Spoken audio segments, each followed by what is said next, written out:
box building.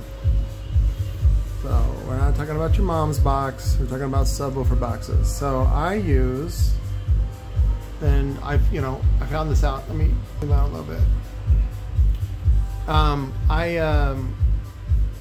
When I met David Moore in early 2006 when he worked at RE there in Vegas, they introduced me to this program that they helped create. I would love to know from David who actually came up with this, whether it was Scott Mark or it was third party or whatever, but it's a great tool. I have the version, which is a standalone version that runs on Flash. Unfortunately, or fortunately, whatever, because there were security problems of running Flash within a browser, or having it as a using it in your browser. It made you susceptible to malware and some other stuff. So, and but you can copy the file, which I have on my Google Drive, and I can give you a link to it. You can download it, and then you just have to download Flash from Adobe to run on your PC, which is, it's free. So, and then the program of course is free. Now, this is the older version, which has it allows you to enter parameters. So, see that. I don't really use them because it doesn't really do anything, or at least I haven't figured out what it does. I just use it to design the box. Now, I've talked previously about the FS versus the VAS and what you should do, and also what you recommend. If you notice, again, this isn't a criticism, but you have to understand the design aspects of a company. Okay, so like when American Bass or Sundown or whoever, if you notice, their box designs are always, or almost always, oversized, and that is to get you maximum bass, right? Because you guys are overclocking, you're overusing your subwoofers in the first place, and so what it ends up making them is a little bit inaccurate, right? Because they're flopping around, they're not as controlled as they're supposed to be. And you also lose power handling when you go anything larger than the VAS. Now remember, the VAS is the equivalent number of how much air there needs to be in order to, I think it's a 3 dB down point, a 3 dB down point in response is where it is. I forget, I gotta read the paper again. But basically, you need that much air in the, like, let's say it's 1.2 cubic feet. You need that much air in order to reach the FS, right? So if the FS is like 26 Hertz, you don't really need to get down to 26 Hertz. Typically, you don't want to go below, you certainly don't want to tune below 30 Hertz. 30 Hertz would be the absolute lowest. Just because there's not really any information in music below 30 Hertz. Now, there can be some information below 30 Hertz, but it's typically only sound effects, explosions in movies. So, and also when you're making an enclosure for home theater, that is a different story, because most of the time having more space is actually a luxury. So what I typically deal with is car audio, and that's where you want to have a compact subwoofer. And like I said, nowadays most of the subwoofers have a very large magnet, which enables it to have a very small box requirement, and usually that shows up in the VAS. So like if you have a beefy 10, like say American Bass XFL 10, the VAS on that beat is going to actually be only about 0.8, 0.7, and so you typically only need about 0.8, 0.7, but I've learned to sort of compromise a little bit, because just people just get weird and they feel like they're missing out. So typically on a beefy 10 like that, I don't go any larger than 1.3, 1.5. That's it. If you're going any larger than that, you're going to definitely compromise your power handling. Okay. So, and then as far as tuning goes, as far as the tuning frequency goes, what you want to look at is no more than about 36 Hertz. because when you get higher than that, it starts to get more mid bass and kick, and you can see a lot of these response characteristics whenever you run the subwoofer through a box modeling program like Blaubox. I like Blaubox. I still, if I have it somewhere, but I understand how the parameters work now in my head, so I don't really need to run it through the box program. And I hope you are able to do the same thing for yourself one day. But until then, what you want to do is sit there and model the box, you know, run it through. And what's great about Blaubox, you can also use WinISD. There are several free programs that you can use. I like Blaubox because it only asks for the three important characteristics of a subwoofer, TSPs, teal small parameters. That's from two guys named Teal and Small. Okay, that's their names. But the TSPs, you just need FS, QTS, and VAS. Okay, that's it. That's all you need. And so when you put those in there, it's going to tell you, it's going to model your box program. It's going to tell you what the determination is for the response. And then you can sit there and play around with, typically just ported. And they do have two versions of bandpass. They do have ported, they do have sealed, which you can run through. But again, I just stick to just regular ported. I'm boring, sorry, I'm boring. But those give the most reliable and the most reasonable responses. And if you're using them for SPL, again, you can manipulate a ported box. I'll get into a separate video just for you guys for that, because if you want to be an idiot, like, I'm not gonna shoot you, but I'll leave the gun and you alone in the room and then let nature take its course. So if you want to do something stupid like that, I can show you how to do the best stupid thing you can do, okay? But for the rest of us, for daily drivers who just want good sound quality, this is the way you got to do it. So again, you want to only tune from about 30 hertz to 36 hertz. That's it. I like to be right within about 32 or 33 for most subwoofers, for 18s, 15s, and 12s. When you get into the 10s and the 8s, you tend to want to go a little bit higher just because they have difficulty playing low. And so you don't want to you know, make a floppy butthole out of your 8 or 10, okay? So for a 10, I like to be within about 33 to 35. And then for an 8, you can go as high as 40 hertz, but I don't really recommend that because then you're using it as a mid bass. It doesn't really work as a subwoofer because then you're not getting into the sub bass. Sub bass levels is right around 30 to 40 hertz. That's it. That's where the low bass frequency goes. That's where when you're listening to it and you sort of feel this panic in your diaphragm and under your lungs, where you're like, oh, I wasn't expecting that. Oh, it's exciting. That's from the low sub bass. Okay, that's what people like. That's what excites people. That's what, if you get horny from that shit, that's what makes them horny. Okay, so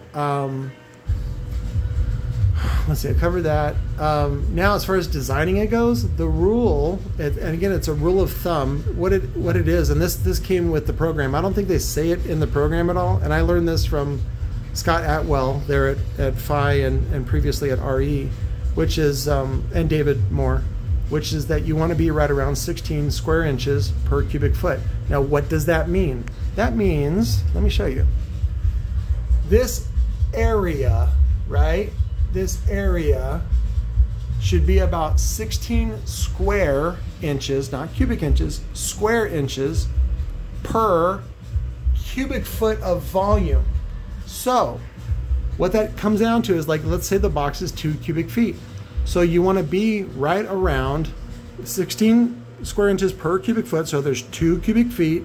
So you just take 16 times 2, and that gives you 32 square inches. So that means your port opening should be around 32 square inches. Now, you can go bigger if you want to be more like super SQ, or you're going to be in a quiet environment like home audio where you can hear everything. So you don't want any port chuffing. That's what you're trying to avoid. Now, if you're doing an SPL box, you can go smaller, and it's like good old MB Enclosures talks about, putting your thumb over half the opening of the hose. it will give you a higher SPL, but it will be noisy and sound like shit. I'm not for that, so that's why I don't like to promote that. So 16 square inches seems to be the kind of good guess, compromise between, because if you make it too big, if you make this opening too big, what ends up happening is your port length has to be really long, and sometimes it can't wrap around, at least in this program, it can't wrap around two corners. It can't wrap around this third panel. So it's not made for that. And so we just get 2 shots, and that's why it's called an L port, right? Because it's shaped like an L. See how that works? And so you only get 2 panels to equal your port length. And basically, once you know what you're about, because it'll change as you adjust the port length, your volume, your net volume that's left in the enclosure is what the subwoofer sees, quote unquote sees, as the volume that it's going to work with. Like, again, let's use 2 cubic feet. If you make the port larger and longer, it's going to eat up some of that. So you may have to adjust your back to your 16 square inches, because it's eating up some of your volume of your enclosure. So, typically what it is the bigger it is, the longer it needs to be. Now, you'll notice in some cases, it works differently like that. But again, I don't want to get into those things. I want to just do general stuff. And I want you to play with this program so that you can understand how to use it. So again, width, height, and depth. It has, I don't know if you can see that. There we go. The width, height, and depth are relative. Okay, so if you want your port to be like down here, you're going to have to look at it sideways. See how that works? And so you have to just move the numbers around to what the computer thinks. You have to think a little bit, okay? Wood thickness, standard 0.75, which is 3/4 inch MDF typically. And then, so here's your other variables, which is your port width. And that's where you can determine this, right there, how wide that port is. And then you can control your port length, and then the rest will feed back out. So we're going with this box, 24-inch width, box height 16/16. And what's also, I'll mention this real quick, sometimes you can adjust these numbers to get you better cutout, here's your cutout, better cutout specs that are like even numbers, or, you know, however you want it to work out. Like if you're like, oh, I have a big strip of wood, but it's only, you know, right here, 15, it's 15 inches wide. So you can adjust your sizes to adjust to the wood that you have. See how that works? So again, that's just another feature of the program. It does get into ideal efficiency and things like that.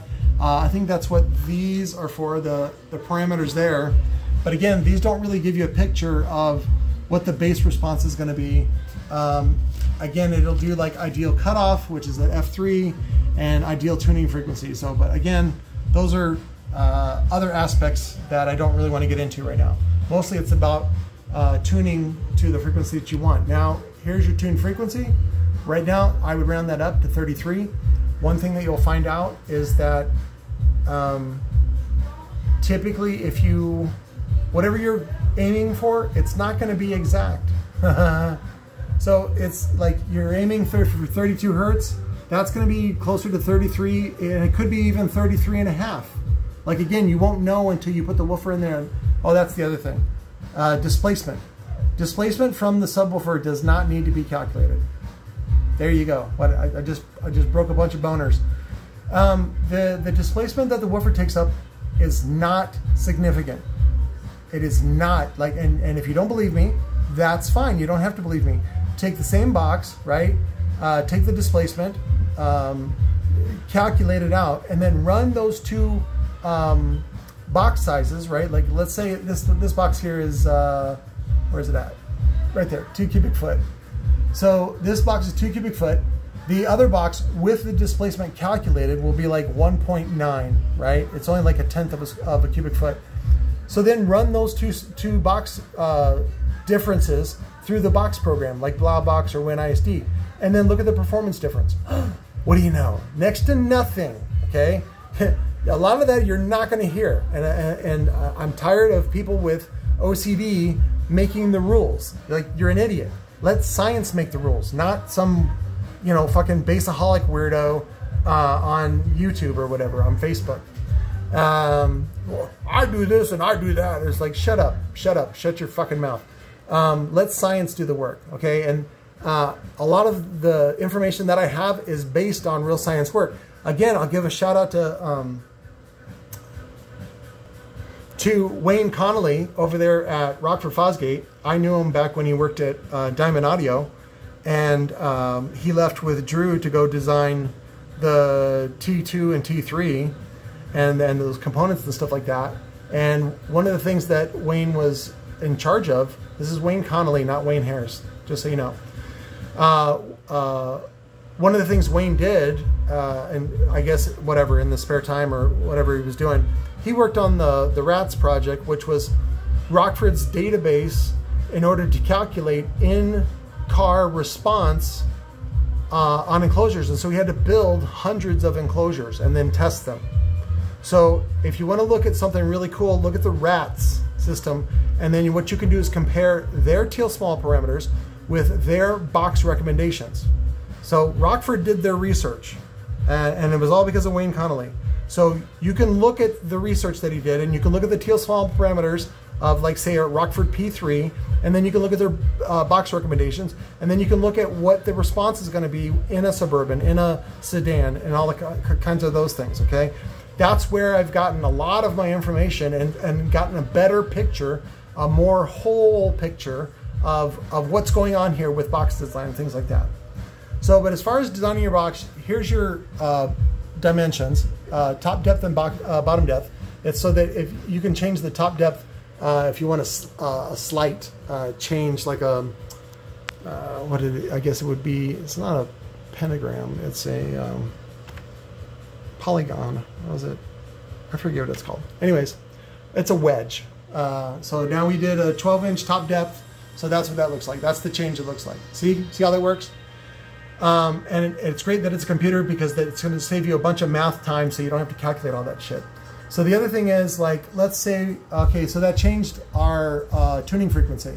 So we need to go back and change, let's see, and also square port. So it changed to 1.7.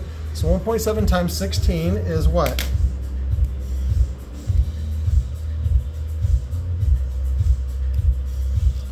It's right around, it's 27.2, but we're going to round up and go for 28. So square port area is good. In fact, you can come down a little bit if you want. That's at 2 1/4. Let's do 2 even. And what did we say? 27. So it's still at 32. That's still pretty good. Let's squeeze it some more. 1.75. And we're right there at 31, 31.8. Again, still good. Let's go even smaller, 1.5. Now, why am I squeezing this?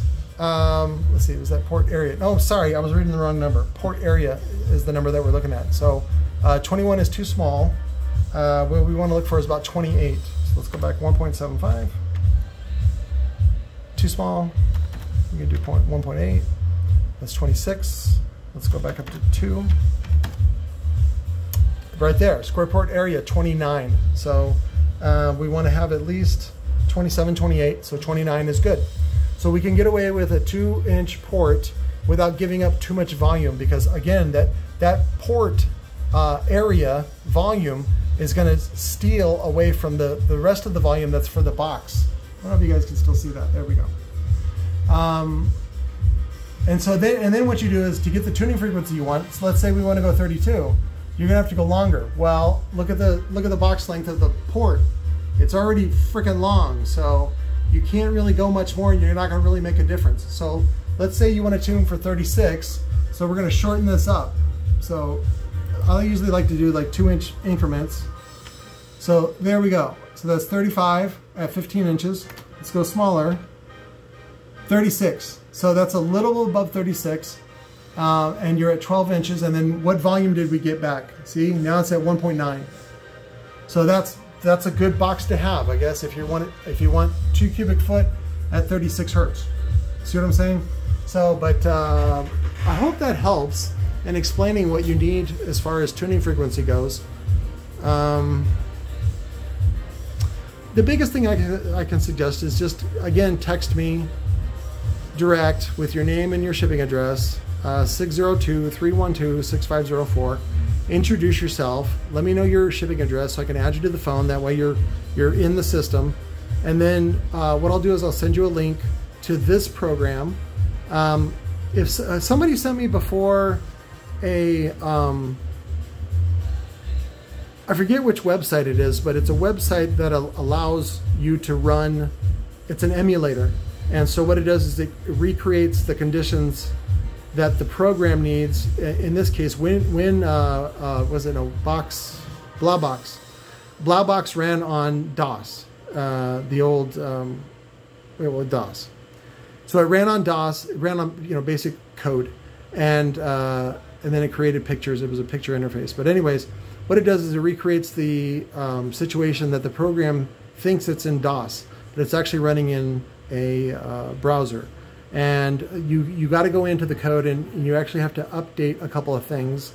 If somebody could send me that link again, that would be great, and then I can use it to verify it and then repost it on my Google Drive so that people can download it and use it. It's a fun little easy program. You can do everything on the keyboard. You don't really even need a mouse because again, back then, DOS days, you didn't really use a mouse. It wasn't until Windows that came out. And then even Windows will often run a DOS emulator in order to deal with a program like that. But I really like it. One of the reasons why you want to change something is it had a sleep screen. The program would go into sleep mode to, again, this is back when people had CRTs and you wanted to have a screensaver. You didn't want to burn the Blaubox logo into your CRT screen, and so it would go to quote-unquote sleep to prevent that. And so the sleep setting was based on clock cycles, and you got to understand that back then a good CPU was like 33 megahertz, 66 megahertz, even 133 megahertz when I finally left the Air Force. And that was super speedy, and so it's based on clock cycles, and then it would, like after so many clock cycles, it would go into sleep mode. And I hope somebody puts it in there to just disable that in the code, so that and if you can read DOS, you can read code, you can go in there and easily manipulate it. But anyways, you want to get rid of that sleep feature, and then once you have that, then you can go through and compare A/B. That's what they do. They allow you to put it in. Like they have a database built into it where you can add the TSPs for different subwoofers, and then you can actually name them and all that kind of stuff. And it comes preloaded, of course, with a bunch of Blaubox, or I'm sorry, Blaupunk subwoofers at the time from the 90s that you can try out and compare to other subwoofers. And then that, coupled with having like the DATS 3, gives you all the tools you need to test a loudspeaker and then model the box, and then use this program to then design the box that you want, that's ideal, and then you can build it, and then it goes into your your vehicle, and it sounds delicious. So I hope that helps. There's a lot of information I'm sure that I'm missing, but again, the best thing that I can do is make a video, hope that you guys understand, and then what I either missed or you don't understand, you feed back to me and you say, hey, I don't understand how to deep throat a beer bottle. And I'm like, okay, well, let's show you how to deep throat a beer bottle. Other than that, I gotta go to lunch. I love you guys. I will talk to you later.